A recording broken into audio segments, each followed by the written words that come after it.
Kehidupan yang dianugerahkan Allah kepada kita merupakan sebuah kehormatan. Karena Dia yang maha segalanya masih berkenan untuk tinggal di rumah kecil yang bernama tubuh ini. Kehidupan ini merupakan hadiah yang sangat luar biasa bagi mereka yang tahu dan sadar. Bagi mereka yang tidak pernah tahu tujuan dari kehidupan itu sendiri, kehidupan itu bisa jadi merupakan sebuah hal yang biasa. Di kesempatan yang penuh berkah ini, semoga Allah memberikan izin dan ridhonya, kita akan belajar untuk menemukan rahasia diri, belajar ilmu hakikat, untuk lebih mengetahui tentang tujuan dari kehidupan kita. Alangkah bahagianya manusia yang sudah bisa memerankan diri sejatinya di semesta kecil ini, seperti Allah memerankan dirinya di semesta yang besar. Karena memang tujuan kita berada di semesta kecil ini adalah belajar untuk menjadi seperti peran Dia di semesta yang besar. Kalau kita perhatikan, di semesta yang sangat besar, di alam makrokosmos, tidak ada satu ruang sejengkal pun yang tidak ada Allah hadir di dalamnya. Setiap kekosongan di ruang semesta yang besar itu selalu beliau hadir.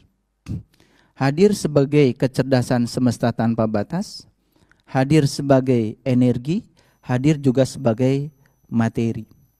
Karena materi berasal dari energi yang memampat, dan energi juga berasal dari kemampuan beliau untuk melakukan usaha penciptaan, pemeliharaan dan peleburan. Banyak sekali sesungguhnya rahasia semesta yang dibentangkan di dalam diri kita. Cuman terkadang karena kita sering terlalu jauh mencari keajaiban keluar, sehingga kita lupa bahwa sesungguhnya tubuh kita sendiri merupakan sebuah keajaiban.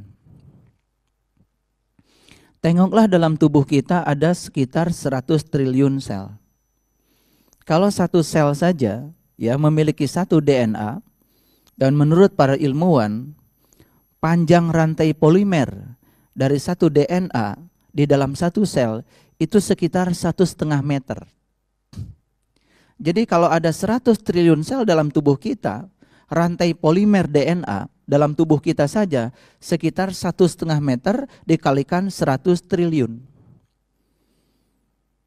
Itu jaraknya kalau dibandingkan itu sama dengan 100.000 kali jarak bolak-balik antara bumi dan bulan.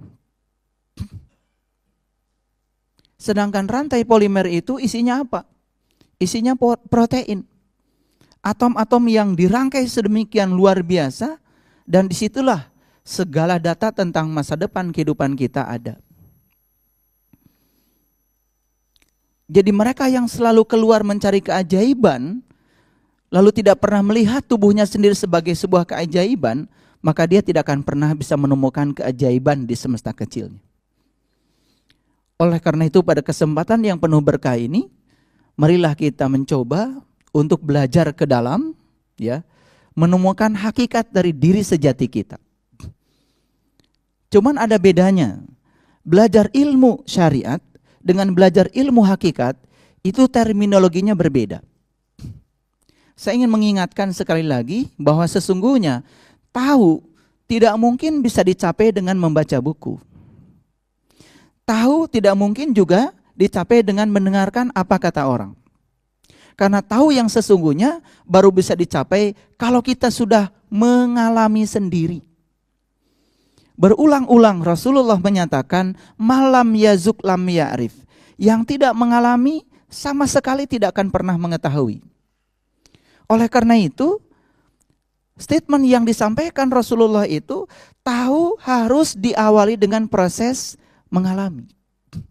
Malam yazuk lam ya'rif, yang tidak mengalami tidak akan pernah tahu. Jadi tahu tidak akan pernah bisa dihasilkan lewat membaca, tahu juga tidak akan pernah dihasilkan lewat mendengar apa kata orang. Sementara kita selama ini sering mengatakan saya sudah tahu. Dari mana? Dari membaca buku. Kita sering mengatakan saya sudah tahu. Dari mana? Dari apa kata orang. Tahu dari apa kata orang, tahu dari apa yang kita baca dari buku yang berupa tulisan, rangkaian tulisan, sesungguhnya itu bukan tahu yang sebenarnya. Karena tahu yang sebenarnya, menurut para leluhur kita, orang-orang bijak di masa lalu, tahu yang sebenarnya dihasilkan dari proses mengalami. Itu sebabnya untuk tahu diperlukan keberanian untuk mengalami. Cuman sayang sekali banyak di antara kita yang tidak memiliki keberanian untuk itu. Kadang-kadang takut untuk mengalami. Sebelum saya menguraikan uraian kita hari ini, saya akan menyampaikan sebuah dialog yang sangat luar biasa di dalam Quran surat Al-Kahfi. Jadi kalau kita membaca surat Al-Kahfi dari ayat yang ke-67, surat yang ke-18 sampai ayat yang ke-78, di situ ada dialog antara Nabi Musa dengan Nabi Khidir. Di ayat yang ke-66, ya, dialognya seperti ini. Musa berkata kepada Khidir, siapa Musa? Siapa Khidir? Nanti kita akan tahu posisinya seperti apa. Apa yang dikatakan Musa? Bolehkah aku mengikutimu supaya kamu mengajarkan kepadaku ilmu yang benar di antara ilmu-ilmu yang telah diajarkan kepadamu? Ini sebuah permintaan. Dari siapa? Dari Musa.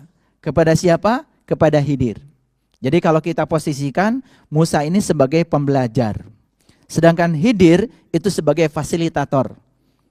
Ya, fasilitator, bukan sumber belajar. Karena sumber belajar itu bisa banyak. Tapi fasilitator yang akan mengarahkan si pembelajar untuk mendapatkan pembelajaran. Proses pembelajaran yang paling bagus itu bukan transfer knowledge. Karena proses pembelajaran yang paling bagus adalah mengalami langsung. Itu sebabnya ya pembelajaran yang proses transfer knowledge dari dulu juga sudah ditinggalkan. Di zaman Rasulullah proses transfer knowledge itu sudah ditinggalkan.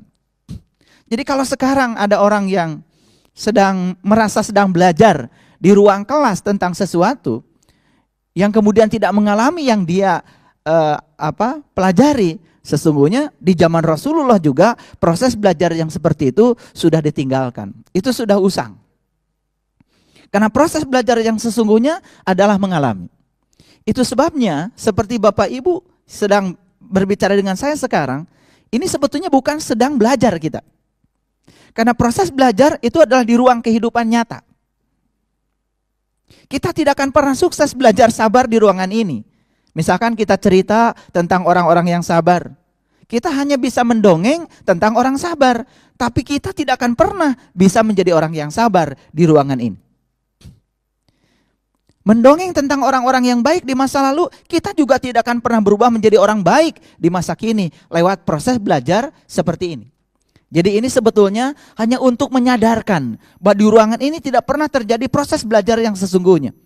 Ini hanya proses penyadaran bahwa belajar bukan di sini, tapi belajar di kehidupan. Jadi jangan menganggap perubahan akan terjadi di sini. Oleh karena itu saya sering mengatakan, ketika kita sedang seperti ini, di ruangan seperti ini, ya, semua kita itu kan kelihatan seperti baik. Semua kita kelihatan seperti sabar. Semua kita kelihatan seperti orang-orang yang tidak ada masalah kan, seperti itu. Karena di sini memang tidak ada masalah. Sama seperti saya sering mengingatkan kalau saya sedang membimbing jamaah ke Tanah Suci. Mereka mengatakan, kok Pak di sini enak ya ibadah? Kok Pak di sini enak ya kita sholat bisa khusyuk? Hati-hati itu. Di sana itu kita tidak sedang mengalami pengalaman yang sesungguhnya.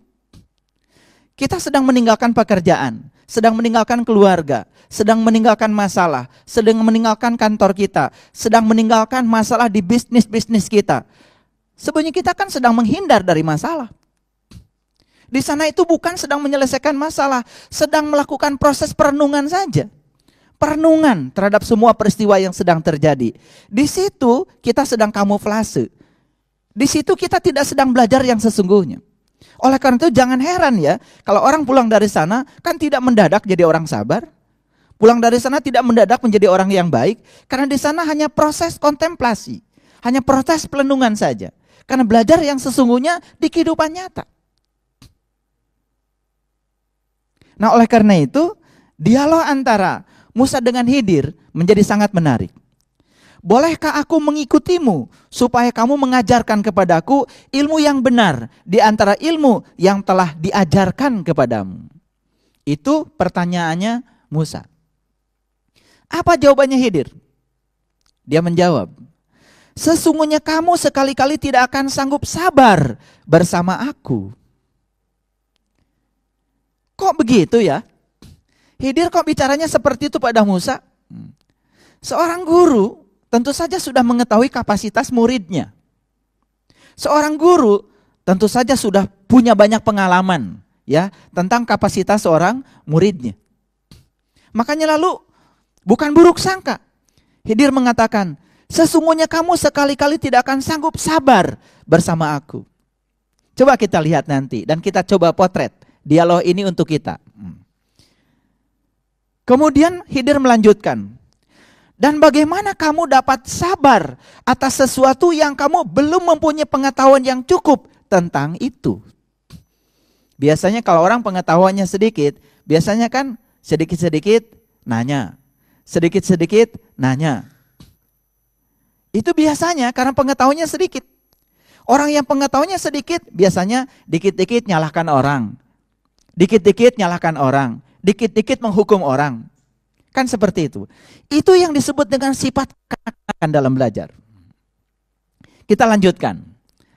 Di ayat yang ke-69. Musa berkata, insya Allah kamu akan mendapati aku sebagai orang yang sabar. Dan aku tidak akan menentangmu dalam sesuatu urusan pun. Ini janjinya Musa. Tidak akan menentang dalam segala urusan. Lalu ayat yang ke-70, dia berkata, jika kamu mengikutiku, ini kata Khidir, maka janganlah kamu menanyakan kepadaku tentang sesuatu apapun sampai aku sendiri menerangkannya kepadamu. Jadi ini larangan dari Khidir kepada Musa, janganlah kamu menanyakan kepadaku tentang sesuatu apapun sampai aku sendiri menerangkannya kepadamu. Ini bukan otoritas guru seperti itu, tetapi seorang guru itu tentu saja baru akan menerangkan kepada muridnya kalau sang murid itu sudah dibimbing untuk mengalami. Contoh, seorang guru yang tidak baik, dia langsung menginformasikan pada muridnya bahwa suhu udara di tempat ini sekian derajat. Tapi muridnya tidak pernah dilibatkan untuk sama-sama mengukur suhu udara di tempat ini pakai termometer. Tapi yang luar biasa, mungkin kita pun waktu sekolah tanpa curiga kepada guru, apakah guru itu bisa menggunakan termometer atau tidak? Apakah guru itu rabun apa tidak? Apakah guru itu menggunakan termometer dengan cara yang benar? Melihatnya dengan cara yang benar? Maka seorang murid biasanya langsung percaya pada guru. Kan biasanya gitu kita. Ketika guru mengatakan suhu di Jakarta sekarang 34 derajat Celcius, sang murid langsung mengatakan, yes, setuju, dan dia mencatatnya. Jarang-jarang ya, saya aja mengajar fisika, mengajar sains di universitas. Ketika menyampaikan sebuah data, jarang mahasiswa yang menanyakan, Pak, bagaimana cara mengukurnya? Boleh enggak saya mencoba sendiri mengukurnya? Jarang yang seperti itu. Karena kita kadang-kadang merasa puas dengan informasi yang diberikan seakan-akan kita sudah tahu. Yang berbahaya ketika kita berbicara urusan spiritual. Meyakini sesuatu tanpa mengalami. Meyakini sesuatu tanpa pemahaman. Tiba-tiba kita merasa sudah tahu. Dan apa yang kita anggap sudah tahu, padahal sesungguhnya hanya persepsi kita sendiri disampaikan kepada orang lain yang belum tahu. Bayangkan dalam sekejap, sekian ribu orang menyerap sesuatu yang kita sebut tahu, dan mereka juga menyatakan tahu, padahal yang dia tahu pun hanya persepsi yang disampaikan kepada orang lain, bukan sebuah pengalaman. Harusnya kan ketika guru tadi mengatakan suhu udara di Jakarta 34 derajat Celcius, dia harusnya ke depan, pinjam Pak termometernya. Boleh nggak saya menggunakannya? Boleh nggak saya mengukur sendiri? Itu baru keyakinan yang sebenarnya, karena dia mengalami sendiri. Bayangkan ya, banyak yang terlalu percaya pada yang disampaikan orang tanpa mengalaminya sendiri. Barangkali kita pun dari kecil dididik untuk percaya seperti itu, maka tingkat kekritisan kita tidak berkembang. Tingkat kreativitas kita tidak berkembang. Makanya hasil belajar sesungguhnya bukan berapa banyak pengetahuan yang kita tahu. Apalagi tahu sekedar baca, tapi berapa banyak pengetahuan yang kita alami sendiri. Sesungguhnya bukan berapa banyak pengetahuan yang kita tahu. Apalagi tahu sekedar baca, tapi berapa banyak pengetahuan yang kita alami sendiri.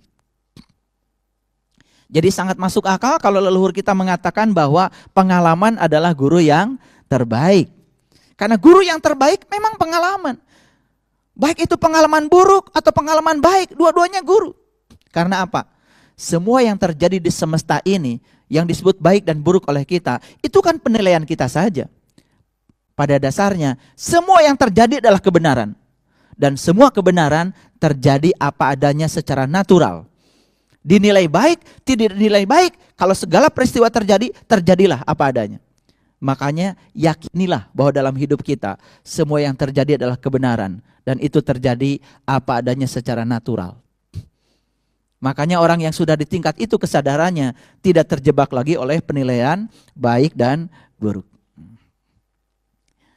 Ada yang bertanya kepada saya, Pak, kira-kira bagaimana ya masa depan saya?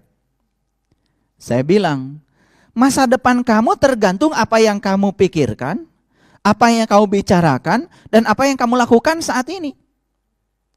Kenapa begitu, Pak?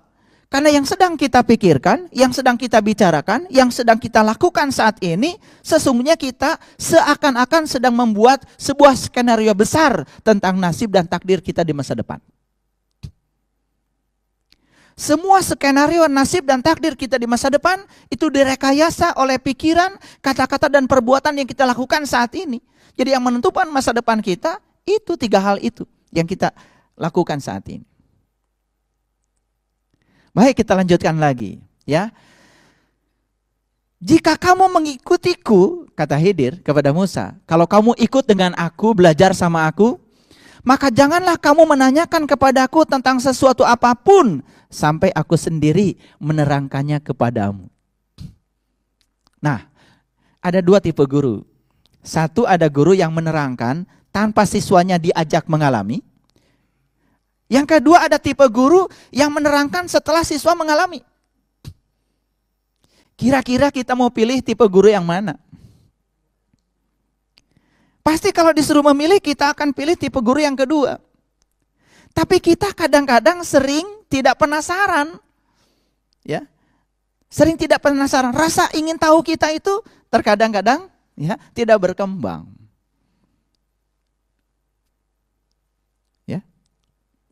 Jadi kalau kita disuruh, wah, kalau kamu tidak melakukan ini akan begitu, kalau kamu tidak melakukan ini akan begini, apa saja yang dikatakan orang kita ikut saja, tanpa kita memikirkannya. Itu sebabnya ya kecerdasan Tuhan yang dititipkan kepada kita, yang bernama pikiran ini terkadang tidak berkembang. Itu sebabnya saya merasa prihatin, walaupun tidak boleh prihatin. Hampir kebanyakan ya, hasil lulusan pendidikan sekarang ini di tanah air kita, ya, bukan orang-orang yang berpikir kritis dan kreatif, tapi orang-orang yang merasa dirinya tahu karena dia sudah mengumpulkan sejumlah pengetahuan di kepalanya. Padahal dalam hidup, pengetahuan itu tidak menolong. Karena yang menolong dalam hidup adalah keterampilan menyelesaikan masalah, Dan itu dibantu oleh kekritisan dan kekreatifan di dalam berpikir. Jadi hasil pendidikan itu sesungguhnya adalah mengembangkan keterampilan berpikir. Itu sebabnya belajar agama pun sebetulnya adalah mengembangkan keterampilan berpikir. Sampai suatu saat pikiran kita itu selaras dengan keinginan dari jiwa yang ada di dalam tubuh kita.